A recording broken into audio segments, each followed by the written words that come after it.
అందరికీ స్వాగతం. 500 సంవత్సరాల క్రితం జరిగిన ఒకే ఒక్క సంఘటన, అది ఈ ప్రపంచ గతినే ఎలా మార్చేసిందో తెలుసుకోడానికి సిద్ధంగా ఉన్నారా? రండి, ఆ చారిత్రాత్మక మార్పు వెనుక ఉన్న కథను ఇప్పుడు వివరంగా చూద్దాం. ఆలోచించండి. జస్ట్ ఒక కాగితం, ఒక డాక్యుమెంట్. దానికి ప్రపంచాన్ని మార్చే శక్తి ఉంటుందా? వినడానికి కొంచెం అసాధ్యంగా అనిపించొచ్చు. కాని చరిత్రలో సరిగ్గా ఇదే జరిగింది. ఆ ప్రశ్నకు సమాధానం ఈ నంబర్లో ఉంది, 95. ఇదేంటంటే 95 థీసిస్ అని పిలువబడే ఒక చారిత్రాత్మక పత్రం.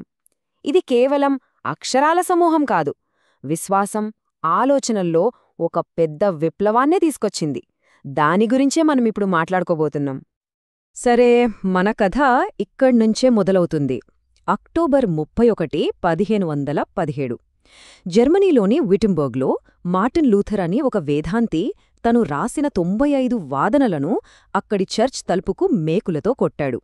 అప్పుడు బహుశా తనకే తెలియదేమో, ఆ ఒక్క చర్యతో తను ప్రొటెస్టెంట్ సంస్కరణ అనే ఒక మహా ఉద్యమానికి నిప్పు పెడుతున్నానని. అది చూడ్డానికి చిన్న పనే అయినా దాని పర్యవసానాలు మాత్రం చాలా చాలా పెద్దవి. అయితే ఒకటి గుర్తుంచుకోవాలి, లూథర్ చర్య కేవలం ఒక నిప్పురవ్వ మాత్రమే. కాని ఆ నిప్పురవ్వ పడటానికి ముందే 16వ శతాబ్దపు యూరప్ మొత్తం ఒక నిప్పురవ్వల పెట్టలాగా, అంటే ఒక మందుపాతరలా పేలటానికి సిద్ధంగా ఉంది. ఎన్నో సమస్యలు అప్పటికే పేరుకుపోయాయి, దానికొక చిన్న స్పార్క్ చాలు అన్నట్లుగా పరిస్థితి ఉంది. మరి ఆ నిప్పురవ్వల పెట్టెలో ఏముంది? అన్నిటికంటే ముఖ్యంగా చర్చ్లో పెరిగిపోయిన అవినీతి. ముఖ్యంగా పాపక్షమాపణ కోసం డబ్బులు తీసుకుని ఇండల్జెన్సెస్ అమ్మడం లాంటివి ప్రజల్లో తీవ్ర అసంతృప్తిని రేపాయి. అదే సమయంలో గూటన్బర్గ్ కనిపెట్టిన ప్రింటింగ్ ప్రెస్ ఒక వరంలా మారింది. లూథర్ ఆలోచనలు కరపత్రాల రూపంలో చాలా వేగంగా యూరపంతా వ్యాపించాయి. వీటికి తోడు రాజకీయ కారణాలు, ప్రజల్లో పెరుగుతున్న చదువు, వేదాంతపరమైన సందేహాలు, ఇవన్నీ కలిసి ఒక పెద్ద మార్పుకు దారితీశాయి అన్నమాట. సరే, సంస్కరణ ఎందుకు జరిగిందో మనకొక ఐడియా వచ్చింది. మరి ఈ ఉద్యమానికి ఎవరు నాయకత్వం వహించారు? ఈ మార్పుకు ముఖచిత్రాలుగా నిలిచిన కీలక వ్యక్తుల గురించి ఇప్పుడు తెలుసుకుందాం. చూడండి, ఈ ఉద్యమం ఒక వ్యక్తితో మొదలైనా అది అక్కడితో ఆగిపోలేదు. కొన్ని దశాబ్దాలపాటు ఇది ఎలా విస్తరించిందో ఈ టైంలైన్ చూస్తే అర్థమవుతుంది. లూథర్ తర్వాత టిండేల్, జ్వింగ్లీ, కాల్విన్, నాక్స్, ఇలా ఎంతోమంది నాయకులు ఈ జెండాను ముందుకు తీసుకెళ్లారు. ఈ ఉద్యమానికి గుండెకాయలాంటివాడు మార్టిన్ లూథర్. అతని ఆలోచనలు ఇంకా ఇతర సంస్కర్తల ఆలోచనలు కూడా 5 సోలాస్ అనే 5 మూల సూత్రాలపై ఆధారపడి ఉన్నాయి. అవి సోలా స్క్రిప్చురా అంటే లేఖనం మాత్రమే, సోలా ఫైడ్ అంటే విశ్వాసం మాత్రమే, సోలా గ్రేషియా అంటే కృప మాత్రమే, సోలస్ క్రిస్టుస్ అంటే క్రీస్తు మాత్రమే, చివరగా సోలీ డియో గ్లోరియా అంటే దేవునికి మాత్రమే మహిమ. వీటన్నింటిలో సోలా స్క్రిప్చురా అనే ఆలోచన చాలా శక్తివంతమైనది. అంటే దేవుని వాక్యమైన బైబిల్ మాత్రమే అంతిమ అధికారం, పోప్ లేదా చర్చ్ సంప్రదాయాలు కాదు అని చెప్పడం. ఇది అప్పటి మత వ్యవస్థ పునాదులనే కదిలించేసింది. ఇక ఇంగ్లాండ్లో విలియం టిండేల్ ఒక పెద్ద సాహసమే చేశాడు. అదేంటంటే బైబిల్ను సామాన్యుల భాష అయిన ఇంగ్లీష్లోకి అనువదించడం. దీనివల్ల చరిత్రలో మొట్టమొదటిసారిగా సాధారణ ప్రజలు కూడా దేవుని వాక్యాన్ని తమ సొంత భాషలో చదువుకోగలిగారు. ఇది వాళ్లకు ఎంత శక్తినిచ్చిందంటే మత పెద్దలను ప్రశ్నించే ధైర్యాన్ని కూడా ఇచ్చింది. స్విట్జర్లాండ్లో చూస్తే హుల్రిచ్ జుయింగ్లీ జ్యూరిచ్ నగరంలో సంస్కరణలకు నాయకత్వం వహించాడు.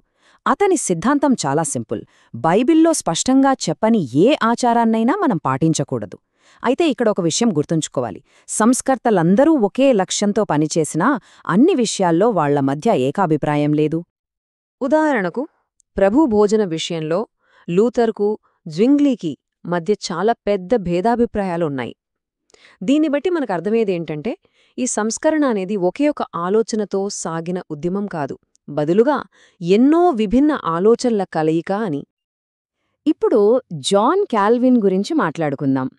ఇతని ప్రత్యేకత ఏంటంటే అప్పటి వరకు ఉన్న ప్రొటెస్టెంట్ ఆలోచనలన్నింటినీ institutes of the Christian religion అనే తన గొప్ప పుస్తకంలో ఒక పద్ధతి ప్రకారం ఒక వ్యవస్థగా మార్చాడు. అంతేకాదు, జెనీవాలో అతను ఏర్పాటు చేసిన చర్చ్ పరిపాలనా విధానం ప్రపంచవ్యాప్తంగా ప్రొటెస్టెంటిజంపై చెరగని ముద్ర వేసింది. కాల్విన్ నుంచి స్ఫూర్తి పొందిన వారిలో ముఖ్యుడు జాన్ నాక్స్. ఇతను స్కాట్లాండ్లో సంస్కరణ ఉద్యమానికి ఊపిరిపోశాడు. అతని కృషి వల్లే స్కాట్లాండ్లో ప్రెస్బిటేరియన్ చర్చ్ స్థాపించబడింది. అది ఆ దేశ మత రాజకీయ ముఖచిత్రాన్నే పూర్తిగా మార్చేసింది. సరే, ఇదంతా 500 ఏళ్ల నాటి కథ కదా. మరి ఈరోజు మనకు ఇదంతా ఎందుకు? ఈ చారిత్రాత్మక సంఘటనల వారసత్వమేంటి?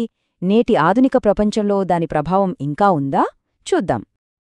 ప్రొటెస్టెంట్ సంస్కరణ మనకు 3 ముఖ్యమైన విషయాలను గుర్తుచేస్తోంది.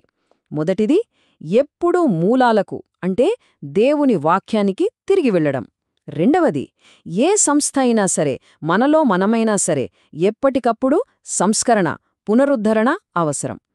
మూడవది, ఈ మార్పు కోసం పోరాడిన వారి త్యాగాలను, ధైర్యాన్ని మనం ఎప్పటికీ గుర్తుంచుకోవాలి.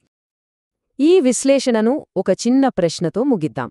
ప్రొటెస్టెంట్ సంస్కరణ దాని కాలంలోని అధికార వ్యవస్థలను, సంప్రదాయాలను, ఆలోచనలను ధైర్యంగా సవాలు చేసింది. మరి మన కాలంలో?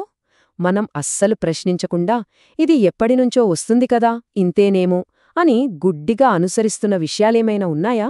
ఒక్కసారి మనసు పెట్టి ఆలోచించండి.